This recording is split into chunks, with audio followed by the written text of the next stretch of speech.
see from the bottom. So just to orientate you a bit, you've got this hole here, the Foramen Ovale, and remember Mandy is oval, so the mandibular branch of the trigeminal passes through there, which you can't see on this side, but I've put it in here. There's the mandibular branch of the trigeminal passing through there. So that's the Foramen Ovale, and then remember lateral and posterior to that you've got the Foramen Spinosum. So you can see the middle meningeal artery going in there. Just rotate it around so you can have a look at that. So we've rotated this skull upside down and we're looking at the inferior view. So you've got the Foramen Ovale, the Foramen Spinosum, and you've got the middle meningeal artery passing through there. So just while we're in this view, you can see just posterior to this you've got the optic canal. Sorry, what am I talking about? The carotid canal. And it's called the Carotid Canal because the internal carotid artery passes through this little hole, and then it joins the circle of Willis at the base of the brain. So you can see this complex arterial supply to the brain.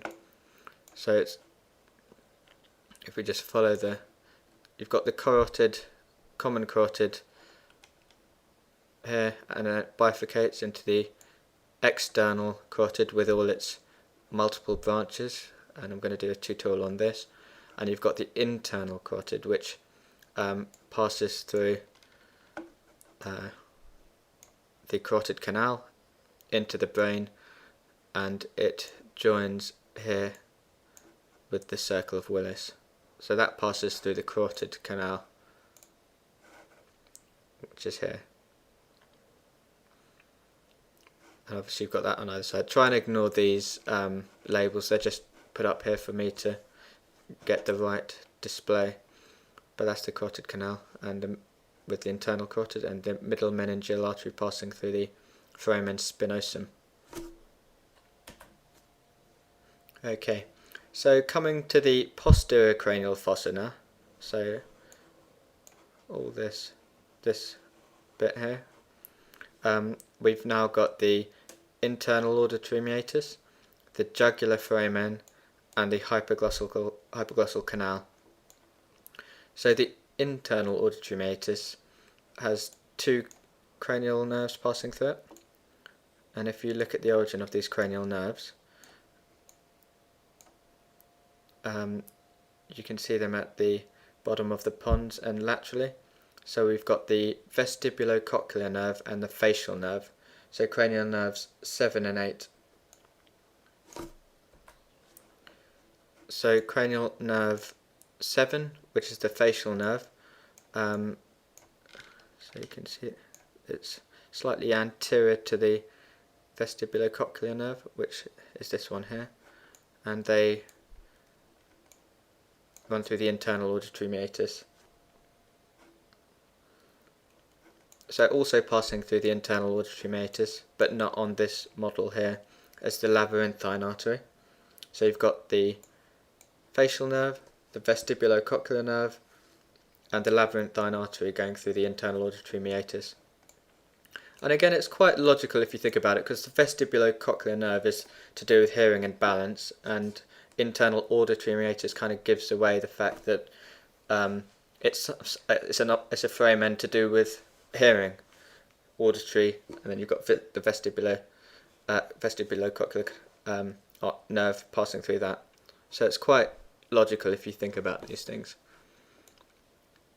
So just inferior to this, we've got the jugular foramen. Just looking at this view again. So we've just done the internal auditory meatus, which is up here, and now we're looking at the jugular foramen, which is here. And then you've got the hypoglossal canal further down, which is the next one I'm going to talk about.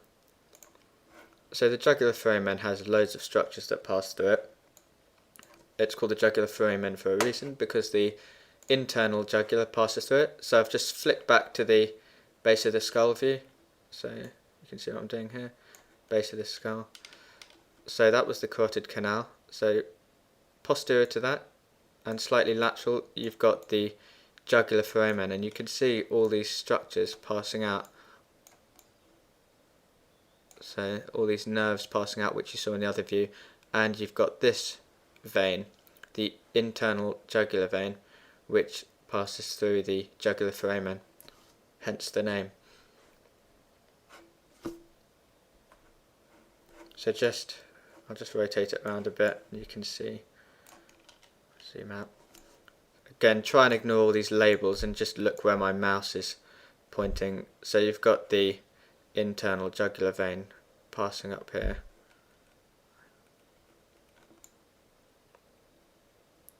Coming off the superior vena cava. And then passing through the jugular foramen into the inside of the skull. So flicking back to the view from inside. So just so you can have a look what we're looking at. We're looking at the jugular foramen here. So just zoom in a bit again. And I'll just talk about the nerves. So we've got a couple of nerves that pass through the jugular foramen. We've got the 9th, 10th and 11th cranial nerves. So these nerves emerge from the medulla, and the most superior one, we've got the 9th nerve, the glossopharyngeal nerve, then we've got the vagus nerve, and then we've got this nerve, which has it goes through both this foramen and the foramen magnum. So these three nerves which emerge from the medulla, the glossopharyngeal nerve, the vagus nerve and the accessory nerve. So cranial nerves 9, 10 and 11 pass through the jugular foramen. So that's 4 structures to remember. You've got cranial nerves 9, 10 and 11, and you've got the internal jugular vein. So just having a look at that again from the base. So you've got the internal jugular vein, and you've got all these nerves coming out of the jugular foramen. So next we're going to be looking at this, the hypoglossal canal. No prizes for guessing what passes through that, but just having a look at a close look. If I rotate around to the front, you can see this nerve here, which is the 12th cranial nerve, emerging ventrally on the brainstem, on the medulla. So the hypoglossal nerve passes through the hypoglossal canal. So this little foramen here, and you can see that nerve from the base of the skull view. So just you've got the jugular foramen here, you've got the carotid canal here where the internal carotid, you've got the jugular foramen with its 3 nerves and the internal jugular, and you've got the hypoglossal canal where the hypoglossal nerve emerges, the 12th cranial nerve. So just to finish up, obviously this big hole is the foramen magnum, and here you've got the beginning of the spinal cord at the junction where the brainstem meets the spinal cord, passing through here. You've got vertebral arteries passing through here, and you've got the spinal roots of the accessory nerve. So remember, the accessory nerve, cranial nerve 11, passes through the jugular foramen and also through the foramen magnum. It's got two roots. You've got the roots up here and the spinal roots which pass through the foramen magnum. So that's the foramen magnum with the obviously the spinal cord passes through there and the brainstem, the vertebral arteries and the spinal roots of the accessory nerve.